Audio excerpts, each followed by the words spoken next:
بدأ الدوري الانجليزي يا كابتن وبدأت معاه الخوازيق، وهي دي متعة الدوري الانجليزي. هل رايندرز لازم يتجاب؟ نبدل جواو بيدرو ونجيب كريس وود؟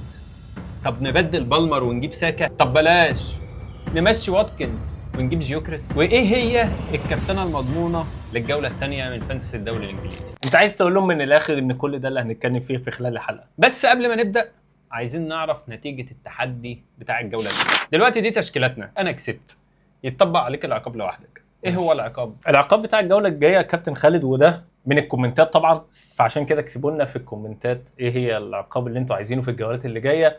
المهم العقاب بتاع الجوله اللي جايه هو ان انا اكابتن اقل ملكيه عندي في الفريق. تحدي الجوله اللي فاتت كان ان انت ما ينفعش تجيب لعيب قيمته اغلى من 10 مليون او نسبه ملكيته اعلى من 20%. وعلى فكره بالمناسبه التحدي ده مش مقتصر علينا احنا الاثنين، انتوا ممكن تشاركونا في التحدي وتعملوا اكونتات تعملوا فيها التحدي وتبعتوا لنا نتائج التحدي. تحدي الجوله الجايه بالاضافه ان احنا ما نقدرش نجيب لعيب ب 10 مليون او نسبه ملكيته تعدي ال 20%، فاحنا الجوله الجايه هنزود عليه ان احنا هنلعب ب5 مدافعين، مهاجم واحد، والترانسفير لازم يكون من الفرق اللي خسرت في الجوله الاولى. يعني ما ينفعش اشتري اي لعيب من اي فرقه كسبت او تعادلت. بالظبط كده. بشرج الناس كده اللي قلقانه واللي شايفه الناس جابت 80 و90 قالت ان احنا كده بايظين والموضوع بايظ عندنا. لا اوعى تقلق خالص، انت بدل عديت ال 50 نقطه انت بدل امال اسمها ايه؟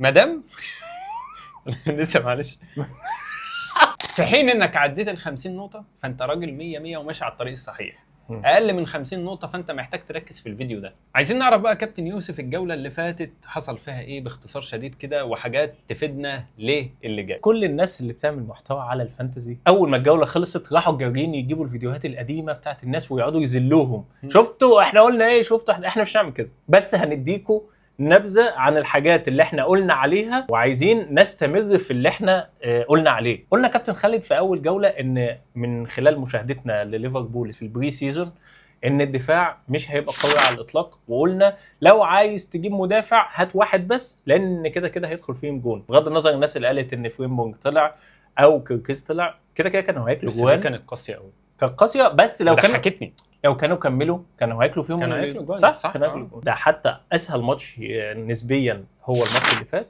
وضاع كلين شيت، فما بالك باللي جاي. بكلامنا على الليفر يا كابتن يوسف، جاكبو وايكيتيكي الاثنين قدموا ماتش كويس جدا.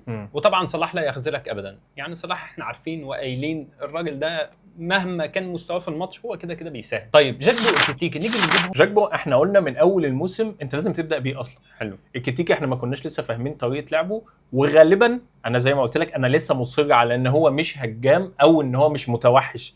هو هيجيب جون جولتين ثلاثه، هيجيب له جون واسيست، مش هيبقى متوحش، فما تجريش عليه دلوقتي، مش اسينشال يعني في الفرق. انما جاكبو انت لو عندك حد في نص الملعب واضح ان هو لا مش شايف قدامه ممكن تجيب جاكبو. قلنا بلاش كونسا، ومش عشان الطرد بس والله، عشان دفاع استون فيلا. لولا البيزوت كان بجد استون فيلا اخذ الجونين 3 مرتاح، فمش عشان طرد كونسا بس تقول حظي وحش، لا احنا قلنا من الاول بلاش كونسا، في بدائل تانية احسن بكتير. ماتش برايتون انا كابتن خالد اتفرجت عليه وبصراحه فرقه ممتعه جدا، هجوميا اقوياء، دفاع الى حد ما بيروحش عليهم كور لان هم دايما بيستحوذوا في النص اللي قدام، فما بيروحش عليهم كور كتير. طبعا الجون ده كان ركنيه وفي اخر ثانيه ما ركزوش. روسر تحركاته كويسه جدا، شايفه ان هو ممكن يبقى مزعج لويلبك شويه، بالكبير جامد جدا أوي جدا جدا ممكن تعتمد عليه زي ما توقعنا. طبعا هو توتنهام كل الناس شايفه ان هو بيقدم مستوى حلو في البري سيزون، بيلعب كره حلوه بالتدعيمات الجديده، الدنيا ماشيه كويس جدا، ولكن ما تجريش على ريتشارلسون بالجونين اللي جابهم وكل حاجه. سولانكي نزل وسولانكي برضه هيبدا يضايقه وياخد وقت كبير، وريتشارلسون كمان اصاباته كتير. قدوس لعيب لازم يبقى عندك في تشكيلتك. السيتي على عكس النتيجه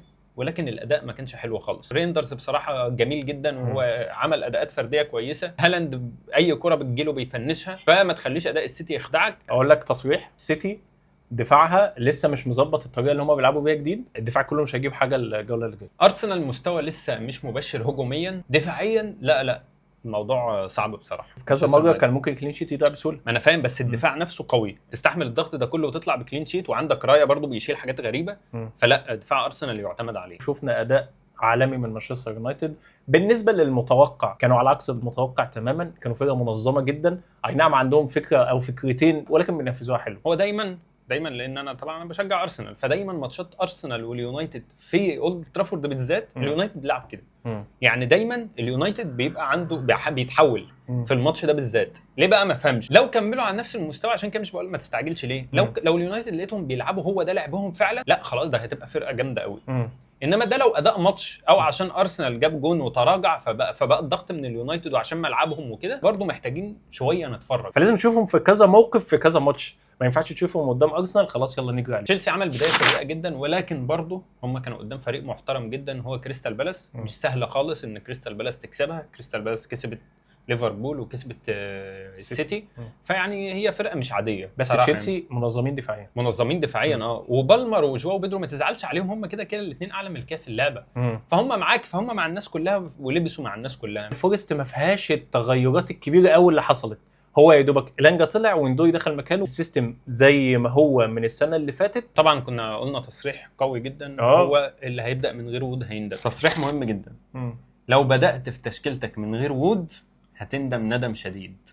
جبت لك هالاند ب7.5 بس.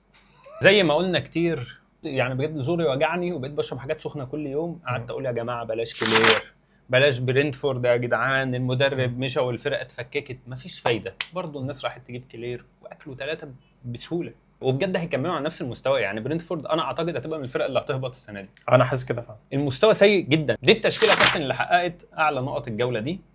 لو انت عندك 1 أو 2 منهم بص ايدك وش وظهر واحمد ربنا وقول الف شكر يا رب ان معايا حد منهم، لان هم اغلبهم مش من اللعيبه اللي الناس كانت بتتكلم عليها باستمرار. يعني بناء بقى على تحليلاتنا للجوله اللي فاتت دي، هنعمل ايه الجوله الجايه بقى كابتن؟ كل موسم بيبقى عندنا حاجات اسمها ايه، تحليلات استباقيه. لما الدوري يبدا بقى بجد بتدي انطباع وبتدي رؤيه كويسه، بس مش بتبقى هي المقياس. في اول كام جوله اتفرج على كل الفرق وكون وجهه نظر، ما تجريش على حد وتقول ان هو ده اللي كسر الدنيا في اول جوله خلاص انا هكمل معاه. اهدى وراقب كل الفرق. من اللعيبه اللي لفتت الانظار واللي اتكلمنا عليها ريندرز، ولكن هل انا هضيع التبديله اللي معايا عشان اروح اجيب لعيب ب5.5؟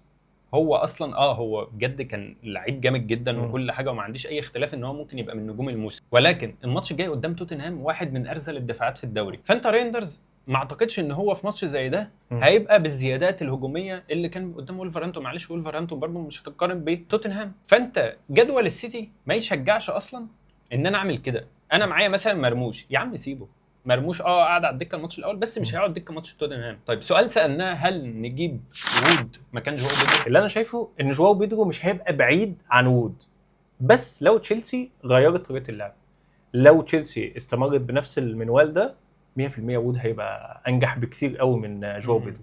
اتفرج على جواو بيدرو الجولتين اللي جايين من بعد الجوله الثالثه والموضوع استمر في تشيلسي 100% هات وود بدل جواو بيدرو. واكيد انت مش ساذج لدرجه انك تروح تشتري بالارد مدافع ساندرلاند.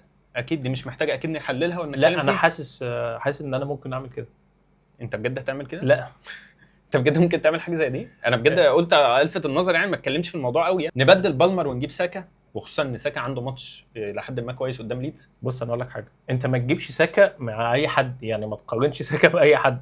يعني انت خلاص حكمت عليه من ماتش ارسنال من ماتش اليونايتد خلاص. لا ساكا بصراحه ساكا في النازل. لا انا ساكا ده لو شفته من شارع همشي من شارع ثاني. طب واتكنز ونجيب جيوكريس.